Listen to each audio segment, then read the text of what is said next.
সুন্দর দেখতে। আমার শরীরের এই কালো কালো পালক আমার মোটেই ভালো লাগে না। যদি আমি ময়ূর হতাম কত ভালো হতো। ওদের কত রঙিন পালক থাকে।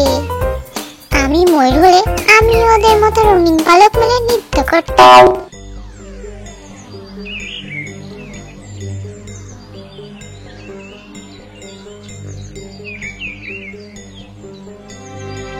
তোমাদের কাউকেই তো দেখতে ভালো নয়। ময়ূরগুলোকে একবার দেখো, ওরা কত সুন্দর।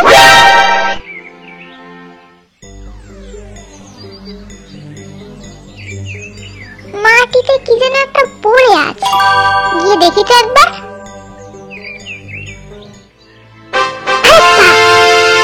এটা ময়ূরের পালক, তাও আবার এতগুলো পড়ে আছে। এক কাজ করি, এই পালকগুলোকে আমি আমার শরীরে লাগিয়ে নিই, তাহলে আমিও নিশ্চয়ই ময়ূর হয়ে যাব।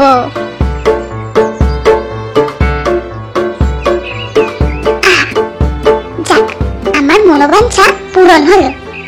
অবশেষে আমাকে ময়ূরের মতোই দেখতে লাগবে নিশ্চয়। এবার দেরি না করে ময়ূরের দলের সাথে আমি ঘুরে বেড়াবো।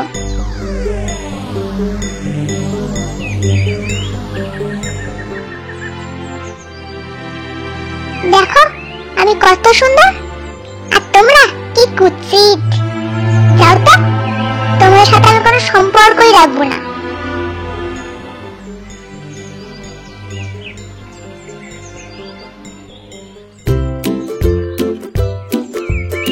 ময়ূর ভাইয়া শুনছো, আমি তোমাদের সাথে বন্ধুত্ব করতে এসেছি। আরে এ তো একটা কাক, আমাদের পালক লাগিয়ে আমাদের মতো হওয়ার চেষ্টা করছে।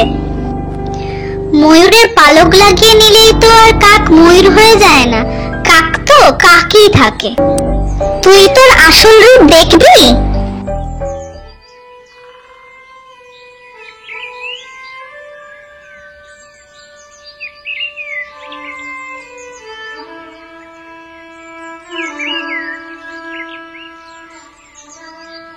তা বলছি ময়ূর ভাইয়া, তোমার তো দেখি সব পালক উঠে গেছে।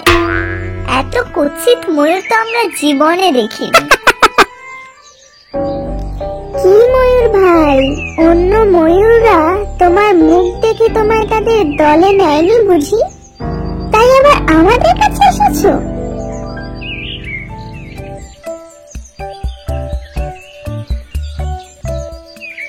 আমরা যেমন, আমাদেরকে তেমন ভাবেই মেনে নেওয়া উচিত। অন্ধের মতো অন্যদের অনুলিপি করার বৃথা চেষ্টা করবে না।